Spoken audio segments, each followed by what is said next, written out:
ভগবান, আজকের পরীক্ষা, তুমি দেখে নিও, ঠাকুরকে রক্ষা করো, সারা বছর তো পড়ে না। পরীক্ষাটা আসার সময় আমার যত টেনশন, কি করবে কে জানে, ভগবান জানে। একটু ক্ষমা করুন ঠাকুর, ক্ষমা করো। এখন আর পড়ে লাভ নেই, এখন যা পড়েছে সেগুলো মাথায় যাও আছে তাও ভুলিয়ে যাবে। এখন পড়ে লাভ নেই, স্নান কর, রেডি হ, আমি ভাত পাচ্ছি, ভাত খেচ্ছ। এখন আর পড়ে লাভ নেই, চল। এই নে মানু, আয় আয় আয়, তাড়াতাড়ি খেয়ে নে, তাড়াতাড়ি খেয়ে নে। কিরে অ্যাডমিট নিয়েছিস তো? অ্যাডমিট, বোর্ড, পেন্সিল ওগুলো ভালো করে চেক করে নে আছে কিনা সব ব্যাগের মধ্যে। এই নে মানু, এই ফুলটা ব্যাগের ভেতরে ঢুকিয়ে রাখবি, পেন্সিল বক্সের ভেতরে ঢুকিয়ে রাখবি, তাহলে ভালো হবে। যখন পরীক্ষা দিতে বসবি এটা প্রণাম করে তারপরে বসবি, তাহলে একটু ভালো হবে পরীক্ষা। মানু যা যা, সবাইকে বাড়ির সবাইকে প্রণাম করবি, সবাইকে, একজনকেও ছাড়বি না, সবাই আশীর্বাদ নিয়ে যাবি, ঠিক আছে? যা যা যা, প্রণাম করে। বাবারে, আমার শরীরটা তো খারাপ লাগছে কেন? এই পরীক্ষা, আমার শরীর খারাপ, আমার মাথা ঘোরাচ্ছে।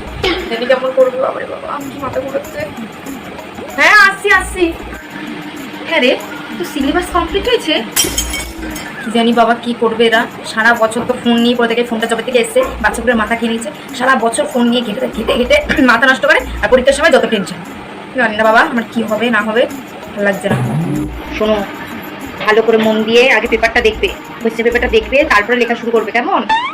আর কোনো দিকে তাকাবে না, তাহলে কিন্তু সময় চলে যাবে আর লিখতে পারবে না, খাতা টেনে নেবে কিন্তু ম্যাম।